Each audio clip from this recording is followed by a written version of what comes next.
হাসির রাজা, জ্ঞানের রাজা, রসিক রাজা। কি হয়েছে মন্ত্রী মশাই, সকাল সকাল আপনারা তো মুখ ভারী কেন? আরে আর বলিস না, আগে রাজসভায় অনেকেই ছিল যারা আমার হয়ে কথা বলতো, কিন্তু ইদানিং সবাই কেমন বদলে গেছে। সবাই গোপালের হয়ে কথা বলছে, তাই তো? একদমই তাই। আর না বললেও কেউ গোপালের বিরুদ্ধে কথা বলে না।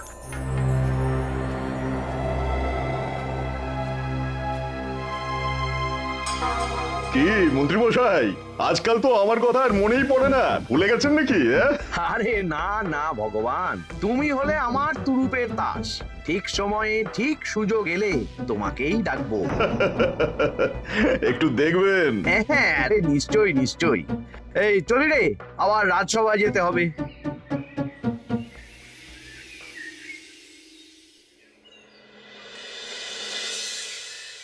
আচ্ছা তোমরা বলো তো, আমাদের রাজ্যের সার্বিক উন্নতির জন্য সবার আগে কি দরকার? মহারাজ, আমি বলবো, বলো গোপাল। সততা আর শিক্ষা, এই দুটো জিনিস মানুষের মধ্যে থাকলে রাজ্যের উন্নতি কেউ আটকাতে পারবে না মহারাজ। একদম ঠিক বলেছ পণ্ডিত, তুমি তো শিক্ষার কাণ্ডারি। তুমি কি বলতে চাও এই ব্যাপারে? মানে কিভাবে শিক্ষার আরো উন্নতি করা যায়? মহারাজ, আমি তো মনে করি পুঁথিগত শিক্ষাই শুধু শিক্ষা নয়, মানুষের ভেতরে যে পূর্ণতা আছে সেটাকে ফুটিয়ে তোলার নামই হলো শিক্ষা। যেমন? কেউ যদি খেলতে ভালোবাসে সে খেলোয়াড় হবে, গান করতে ভালোবাসলে সে গায়ক বা গায়িকা হবে। আমি প্রত্যেকের মধ্যে লুকিয়ে থাকা এই বিশেষ বিষয়গুলিকে তুলে ধরার জন্য কিছু করতে চাই। তা এটা করার জন্য কি দরকার? প্রথমত অর্থের প্রয়োজন। আমাদের আরো অনেক টুল খুলতে হবে, সেখানে এক একটা জায়গায় এক এক রকমের শিক্ষা প্রদান করা হবে। এটা ভালো প্রস্তাব। আমাদের রাজ্যে গায়ক, নৃত্যশিল্পী, অঙ্কন শিল্পী, খেলোয়াড় সব তৈরি হবে। দেশ বিদেশে রাজ্যের নাম উজ্জ্বল হবে। মহারাজ, একদম এসব উল্টো পাল্টা খরচ করবেন না। কেন কেন? মহারাজ, রাজকোষে প্রথমত বেশি অর্থ নেই, যে কোনো সময় যুদ্ধ লাগতে পারে। তাই আমাদের উচিত প্রথমে এসব না করে কামান, গোলা বারুদ, ঢাল, তরোয়াল এসব কেনা। ঠিকই বলেছ। কদিন ধরেই শুনছিলাম সীমান্তবর্তী এলাকায় ইংরেজ সেনারা নাকি ঘুরঘুর করছিল। পণ্ডিত মশাই, আপনার এই সব পাণ্ডিত্য অন্য জায়গায় ফলাবেন কেমন? এসব করে লাভের লাভ কিচ্ছু নেই। কাউকে যদি ইংরেজরা গুলি করে সে কি গান শোনাবে? হ্যাঁ, মন্ত্রীর কথায় যুক্তি আছে। মহারাজ, আপনি বরং পণ্ডিত মশাইকে কিছুদিনের জন্য ছুটি দিয়ে দিন। পণ্ডিত মশাইয়ের মাথার একটু বিশ্রাম দরকার। হ্যাঁ পণ্ডিত, তুমি বরং দিন 15 জন্য তীর্থে ঘুরে এসো। যথা আজ্ঞা মহারাজ।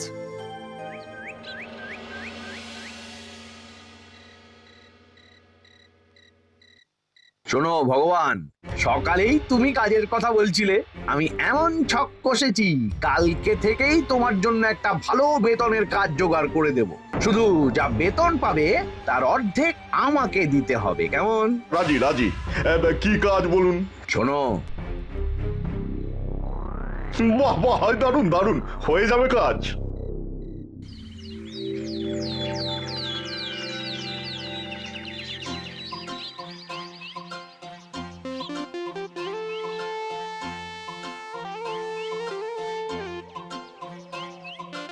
এই সকাল সকাল রাস্তায় ঘুরঘুর করছিস কেন? হ্যাঁ, পড়াশুনো কি শিখেই তুলে দিয়েছিস? পণ্ডিত মশাই তীর্থে গেছেন, এখন আমাদের ছুটি।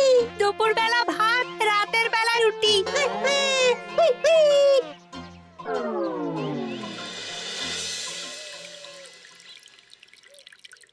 মহারাজ, গতকাল পণ্ডিতকে ছুটি দিলেন আর আজ পাঠশালার সব ছাত্রছাত্রী সকাল থেকে ঘুরঘুর করছে।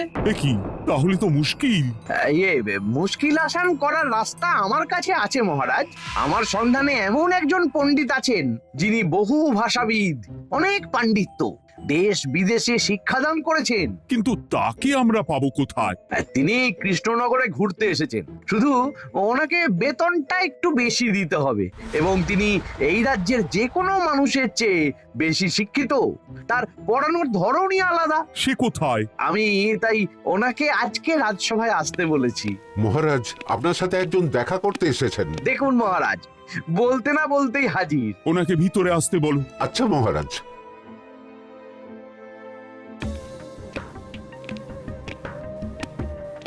প্রণাম কৃষ্ণচন্দ্র, আমাকে আপনার মন্ত্রী ডেকেছেন, তাই এলাম। মন্ত্রীর সাথে কথা হয়েছে আমাদের রাজ্যের শিক্ষার উন্নতির ব্যাপারে। আমাদের মানে আপনি কি এই রাজ্যের? আমি এখন এই রাজ্যে আছি তো, তাই আমাদের রাজ্য বললাম। উনি সবাইকে আপন করে নেন। যাই হোক, তোমার শিক্ষার উন্নতির ব্যাপারে কি মতামত? মহারাজ, আমি এই রাজ্যের বিভিন্ন মোড়ের মাথায় টোল খুলতে চাই। তার জন্য অনেক অর্থের প্রয়োজন। তাতে কি উপকার হবে? ছাত্রদের জন্য তো নির্দিষ্ট পাঠশালা আছে। যখন শত্রুরা আক্রমণ করতে আসবে, তখন তারা দেখবে রাস্তার মোড়ে মোড়ে টোল, মোড়ে মোড়ে টোল। তারা বুঝতে পারবে এখানে সবাই শিক্ষিত। আর শিক্ষিত লোককে ক্ষমতার অধীনে রাখা কঠিন, যুদ্ধে জিতলেও শাসন করা মুশকিল। কারণ অশিক্ষিতকে বোকা বানানো সহজ, কিন্তু শিক্ষিতকে বোকা বানানো কঠিন। নতুন পণ্ডিত একদম ঠিক কথা বলেছে। কোনো বাইরের রাজা বা শত্রু আক্রমণ করার আগে 5 বার ভাববে। এই সেরেছে। গতকালই মন্ত্রী বলছিল শিক্ষার দরকার নেই, অস্ত্র কিনুন, আর আজকেই শিক্ষার পক্ষে কথা বলছে। ব্যাপারটা কেমন সন্দেহজনক, নজর রাখতে হচ্ছে। বেশ, আমি তোমার এই শিক্ষা সম্প্রসারণের প্রস্তাবে রাজি। মন্ত্রী, তুমি এই প্রকল্প দেখভাল করবে। আচ্ছা, কত খরচ হতে পারে একটা হিসেব করে আমাকে জানিও, আমি দিয়ে দেব। আচ্ছা মহারাজ, আপাতত 500 মোহর দিয়ে রাখুন, পরে যা লাগবে বলে দেব। উফ, সকালে এক পত্তন বাজার, বিকেলে এক পত্তন বাজার, আর পারি না। আরে হাত চালাও, হাত চালাও। বাবা, কাজ শুরু হয়ে গেল। হ্যাঁ, আর ছাত্রদের পাঠশালার কাছে যেতে হবে না। পাঠশালা ছাত্রদের বাড়ির কাছে চলে আসছে। যেখানে সেখানে পাঠশালা। এ তো যেখানে সেখানে শিক্ষা। ঠিক বলেছো। আজ থেকে আমি আর নতুন পণ্ডিত চালু করছি। ধরো শিক্ষা, মারো পেরে। শিক্ষাকে ছাত্রছাত্রীদের মধ্যে গেঁথে দিতে হবে। এতদিন জানতাম ধরতক্তা মার পেরে। এখন বদলে যাবে। কিন্তু একটা পণ্ডিত এতগুলো পাঠশালা একা সামলাবে কি করে? খেপে খেপে। মানে সকাল 6টা থেকে 7টা একটা জায়গায়, পরে 7:30 থেকে 8:30 আরেকটা। এইভাবে বিভিন্ন জায়গায় পণ্ডিত ঘুরে ঘুরে শিক্ষাদান করবেন। না, ব্যাপারটার উপরে মহারাজকে নজর রাখতে বলতে হবে। মহারাজ, আমার মনে হয় এই পাঠশালায় আগামীকাল থেকে কেমন পড়াশোনা শুরু হবে, আপনার সেদিকে একটু নজর রাখা উচিত। হ্যাঁ, দেখি আগামীকাল সকাল সকাল বিভিন্ন পাঠশালায় গিয়ে নজর রাখবো। আর হ্যাঁ, আমাকে নতুন পণ্ডিত একটা তালিকা দিয়েছে, কোন পাঠশালায় কখন পড়াবে সেটার তালিকা। আমিও যাব আপনার সাথে।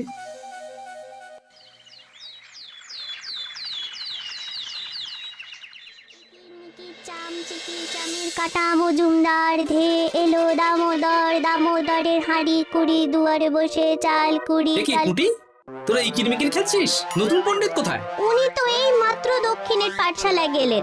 ন্যাপলা আর গুলটে আজ থেকে ওখানেই গেছে। ওদের দুজনের বাড়ি কাছাকাছি তো, তাই। আচ্ছা চলো তো গোপাল, দক্ষিণেই গিয়ে দেখি।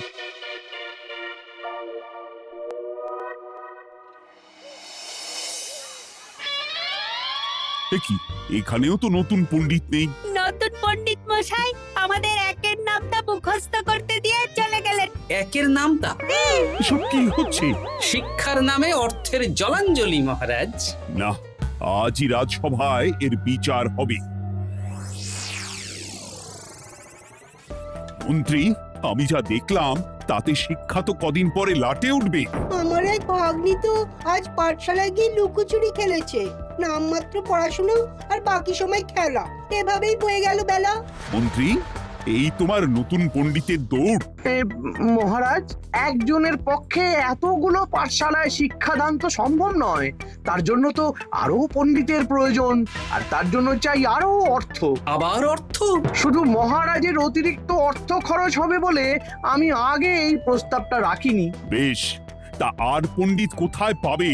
আমাদের নতুন পণ্ডিতের কাছে অনেক পণ্ডিতের সন্ধান আছে। উনি একটা হাঁক মারলেই সব চলে আসবে। বেশ, তাহলে তাই ব্যবস্থা করো। এভাবে শিক্ষার অবনতি আমি চোখে দেখতে পারবো না। আরো 300 মোহর লাগবে। পেয়ে যাবে। উফ, এ তো দিনে দুপুরে ডাকাতি। ব্যাপারটা ধরতে হবে, কিছু একটা ঘোট তো আছেই। আর নতুন পণ্ডিতদের যদি কোথাও একটু থাকা খাওয়ার ব্যবস্থা করা যায় তাহলে ভালোই হয়। রাজবাড়ির অতিথিশালা তো আছেই, ওখানেই না হয় ব্যবস্থা করে দেব।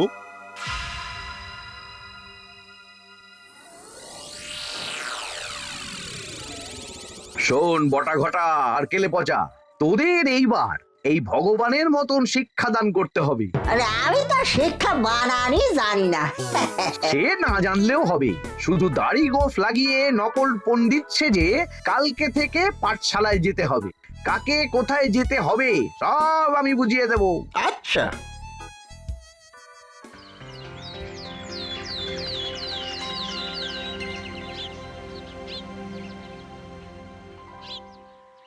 আচ্ছা বল তো, গতকাল তোদের বাড়িতে কি কি রান্না হয়েছিল? ভাত, মসুর ডাল আর লাউ ঘন্ট। লাউ ঘন্টের মধ্যে চিংড়ি ছিল? না, তা আজকে কি রান্না হবে? আজকে সকালে বাবা বাজার থেকে পাকা কাতলা এনেছে। কাতলা মাছের পাতলা করে ঝোল হবে। আর তোর? আমাদের আজ নিরামিষ, তাই কবজি ডুবিয়ে সবজি ভাতি খেতে হবে। বেশ।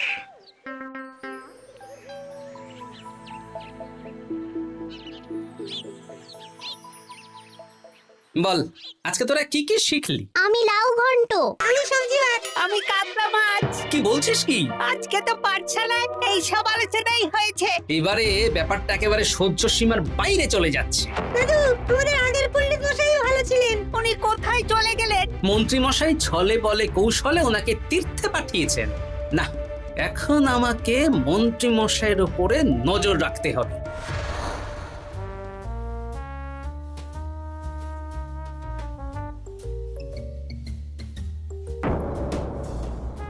পাঠশালায় পড়ানোর ব্যাপার তো বিকেলেই মিটে গেছে। রাজবাড়ির অতিথিশালায় না গিয়ে নতুন পণ্ডিত মশাইরা এদিকে আবার কোথায় যাচ্ছেন? সাথে মন্ত্রীও আছেন, ব্যাপারটা নজর রাখতে হবে। তাড়াতাড়ি চল। চলুন চলুন। এদিকে তো বটা ঘটার বাড়ি, এদিকে মন্ত্রী মশাই কোথায় যাচ্ছেন?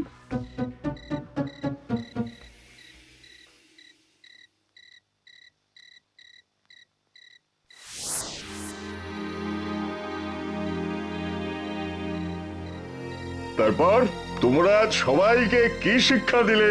শিক্ষা? স্যার, আমাদের শিক্ষা নেই, চুরি করে দিন চলে। আমি কি করে শিক্ষা দেব?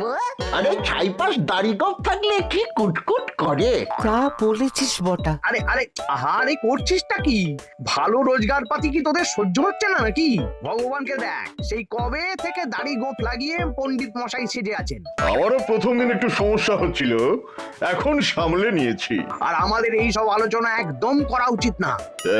বলছি মন্ত্রীমশাই, আমি কি শুধু এই পাঠশালাতেই পণ্ডিতের অভিনয় করব, নাকি রাজসভায় বসার সুযোগও পাবো? কালকেই এই ব্যাপারটা দেখছি। আগে তোমাকে রাজসভায় ঢোকাবো, তারপর এক এক করে বটা ঘটা কেলে পচা সব আমার দলের লোককে রাজসভায় ঢুকিয়ে নেব। আর রাজসভার বাকি সদস্যদের ফাঁকা করে দেবেন। একদম তাই। মহারাজ সহজ সরল মানুষ, এটাই একটা বড় সুবিধা। আচ্ছা, এই ব্যাপার। ঠিক আছে, আমি কদিন পরে ঠিক সময়ে একদম হাটে হাড়ি ভাঙবো।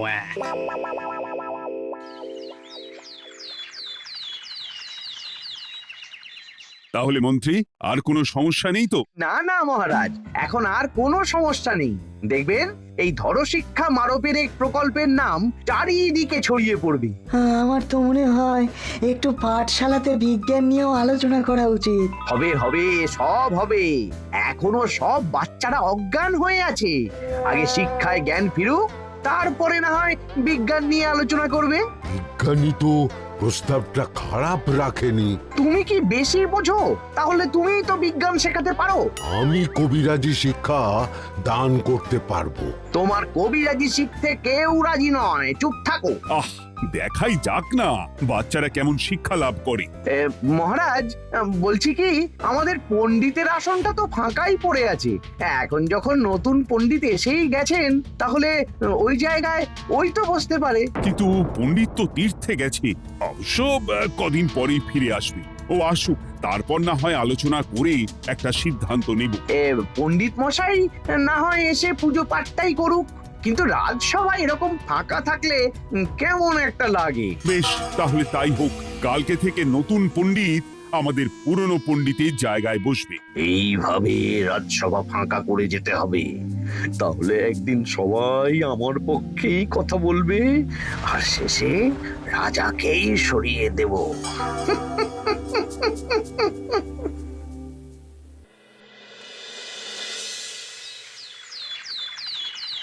মহারাজ, সর্বনাশ হচ্ছে চারিদিকে। চলুন চলুন, আমি পুরো বিষয়টা ধরে ফেলেছি। কি ধরে ফেলেছো? শিক্ষার নামে ষড়যন্ত্র চলছে মহারাজ। রাজসভায় চলুন, সব বলছি। আচ্ছা আচ্ছা, আসছি। হ্যাঁ বলো গোপাল, তুমি কি বলছিলে? শিক্ষার নামে ষড়যন্ত্র নাকি? মানে গোপাল মস্করা করছে নাকি?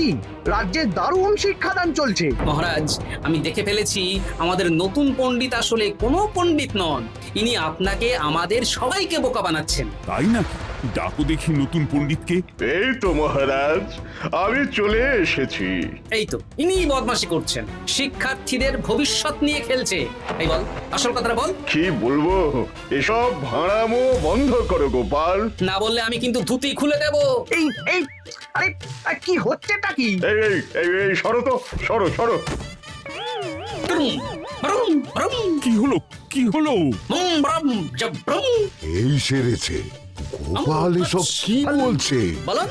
ভুল বকছে কেন? ব্রুম, ব্রুম, গোপাল, তোমার কি হলো গো? কি বলছো তুমি? আমার কাছে বৈদ্য, তুমি একটু দেখো তো গোপাল ঠিক আছে তো?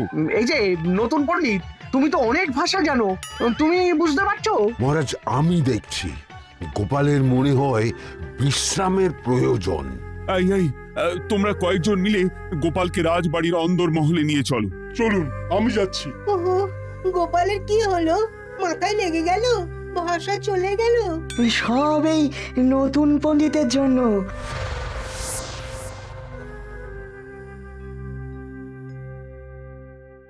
ভাল খাচ কাচ হায়ন মস্কর কাচ।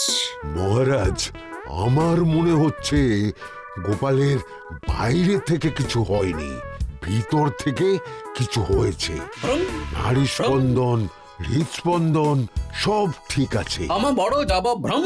কিন্তু গোপাল কি ভাষা বলছে বোঝা যাচ্ছে না। নতুন পণ্ডিত, একবার চেষ্টা করে দেখো না। আমার কাছে হয় না। এসব তো আমি কিছুই বুঝতে পারছি না মহারাজ। আপনি যে এত দেশ বিদেশে ঘুরেছেন, আপনি বুঝতে পারছেন না? এ আমার এখতিয়ারের বাইরে। তোমার বাকি পণ্ডিতদের নিয়ে আসো তো, যারা পাঠশালায় পড়ায়। আমি বুঝতে পারছি না, বটা ঘটা কেলে পচা কি বুঝবে? আমার বড় যাব ভ্রম। চপ করো ঘট, নল খাবো মরব। কিছুই তো বুঝতে পারছি না। রাজসভায় কাউকে না দেখতে পেয়ে এখানে এলাম। ওই তো আমাদের পুরনো পণ্ডিত চলে এসেছে। শুনলাম গোপালের নাকি কি হয়েছে। এই পণ্ডিত, তুমি দেখো তো গোপালের নতুন ভাষা উদ্ধার করতে পারো কিনা। কি গোপাল, তুমি কি ভাষায় কথা বলছো? আমার মতর ভাষা কথা বলো। ওই দেখো, আবার কি সব বলছে। আমো বোঝো তো পড়ছো, সবার সাথে মস্করা করছো। তমো ঠক ধরছ। হ্যাঁ, এই পণ্ডিত, এটা কি ভাষা? ঘাবড়াবেন না মহারাজ, এটা পাতি বাংলা ভাষা। বাংলা ভাষা? গোপাল শুধু আকার ইকার উকার আর বেশিরভাগ স্বরবর্ণ বাদ দিয়ে কথা বলছে। মানে গোপাল তম কছ কছ বলো। আমার নাম গোপাল ভর। মহারাজ, গোপাল বলল আমার নাম গোপাল ভর। আমার অত বকনা মহারাজ। এর মধ্যে আকার ইকার উকার এসব বসিয়ে দেখুন তো কি হয়। আমার নাম গোপাল ভাঁড়। আমার নাম গোপাল ভাঁড়। অত, আমি অত, বকা বোকা, নই মহারাজ। মহারাজ, আমি অত বোকা নই মহারাজ। এই তো সুন্দর ধরে ফেলেছেন। কি কেমন দিলাম? দেখলে আমাদের রাজ্যে মন্ত্রী ধরে আনা পণ্ডিতের পাণ্ডিত্য। সব এক একটা গাধা। হ্যাঁ এ কি ভগবান, বটা ঘটা কেলে পচা। মহারাজ, এখান থেকে কি বুঝতে পারলেন? কি? শিক্ষার বাইরেও অন্যভাবে সমস্যার কি করে সমাধান করা যায়, তাও শুধুমাত্র উপস্থিত বুদ্ধি দিয়ে, যেটা আমাদের রাজপণ্ডিতের আছে। তা তো দেখতেই পাচ্ছি। আর সেই জন্যেই মন্ত্রী ওনাকে সরাতে চেয়েছিলেন, আর কিছুদিনের মধ্যে সব সভাসদদের সরিয়ে দিতেন। আমি সব মতলব শুনেছিলাম, আর এই দিনটার জন্য অপেক্ষা করছিলাম। আজকেই তো পণ্ডিতের তীর্থ থেকে ফিরে আসার কথা। তাই আজকে এই ছোট্ট নাটকটি করলাম। এবার মন্ত্রী আর এই 4 জন নকল পণ্ডিতকে আচ্ছা করে কারাগারে গিয়ে ধোলাই দাও। ধোলাই হলো ওনাদের জন্য উপযুক্ত এবং উচিত শিক্ষা।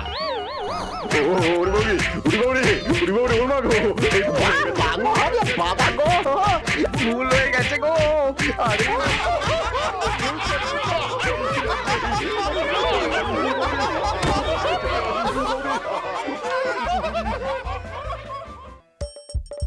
হাসির রাজা জ্ঞানের রাজা রসিক রাজা